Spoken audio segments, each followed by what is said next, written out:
আজ কোচবিহার রাজবাড়ী স্টেডিয়ামে পশ্চিমবঙ্গ সরকারের যুব কল্যাণ ও ক্রীড়া দপ্তরের মাননীয় অ্যাডিশনাল সেক্রেটারি শ্রী দীনেশচন্দ্র মণ্ডল মহোদয়ের সঙ্গে আমাদের অর্থাৎ উশু খেলোয়াড়দের এক ফলপ্রসূ সাক্ষাৎ অনুষ্ঠিত হল। আমরা উশু খেলোয়াড়রা আমাদের খেলাধুলা সংক্রান্ত বিভিন্ন বিষয় এবং উন্নতির দিক নিয়ে তার সাথে আলোচনা করার সুযোগ পেয়েছি। এই সাক্ষাৎ আমাদের জন্য অত্যন্ত গুরুত্বপূর্ণ ছিল এবং আমরা আশা করি এটি উশু খেলার প্রসারে সহায়ক হবে। আর হচ্ছে এটা খেলে আনন্দ পাও তো তোমরা? খেলে মজা হয় কি?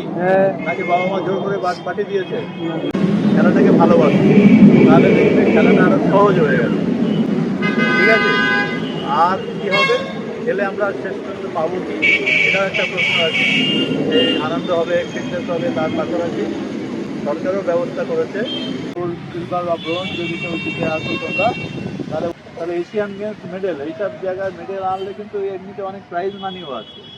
তার সঙ্গে সঙ্গে আরও অনেক রকম সুযোগ সুবিধা পাবে।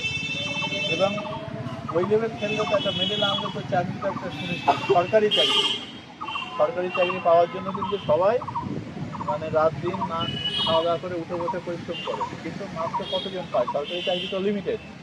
তোমরা কিন্তু মেডেল পেলে ওই সার্টিফিকেট, যেটা লক্ষ্মী আমাকে দেখাচ্ছিল একটু আগে, ওই সার্টিফিকেট নিয়ে তো অ্যাপয়েন্টমেন্ট লেটার নাও।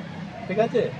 এটা হচ্ছে আমাদের সরকারের এখন নতুন ব্যবস্থা হয়েছে চালু। তাহলে এবার তোমরা এটাও করো। এবার এছাড়াও ওই রেলের চাকরি, আরও অনেক জায়গাতেও চাকরি হয়। এবার তোমরা অনেকে যদি বিপিএডে পড়াশুনো করো, পড়াশুনো করবে কিন্তু সবাই, পড়াশুনো যে নেগলেক্ট করবে তার সঙ্গে আমি আর কথাই বলবো না। ঠিক আছে? পড়াশোনাটাও পাশাপাশি করতে হবে, সবাইকে শিক্ষিত হতে হবে। লেখাপড়ার খুব প্রয়োজন নানান কারণে। আর সবাই ডিসিপ্লিনড হবে এবং সবই হবে, কিন্তু ভালো মানুষ হওয়ার চেষ্টা করবে সবাই। মানুষ যে হবে সে অন্যের পাশেও দাঁড়াবে। জীবজন্তু, গাছপালা সব কিছু নিয়েই কিন্তু আমরা শুধু মানুষে যদি বাঁচতে পারতাম না। এই গাছ না থাকলে আজকে আমরা কোথায় যে এই প্র্যাকটিস করতাম, কী করতাম, এতক্ষণ দাঁড়িয়ে কথাই বলতে পারতাম না। সুতরাং ভালো মানুষ মানে সে পরিবেশকেও ভালোবাসবে। ঠিক আছে? তোমরা ভালো করে করো। আমরা চেষ্টা করবো আরও যা সুবিধে তোমাদের জন্য ব্যবস্থা করা যায় সেটা করার।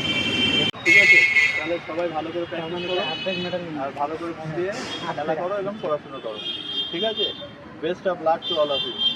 আমাদের আলটিমেট টার্গেট হবে ইন্টারন্যাশনাল মেডেল আনা। ঠিক আছে?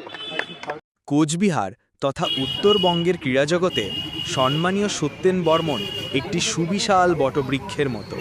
তার অবদান, নিষ্ঠা এবং কিংবদন্তি ক্রীড়া নৈপুণ্যের জন্য কোচবিহারের সকল খেলোয়াড় ও ক্রীড়াপ্রেমী মানুষ অত্যন্ত গর্বিত।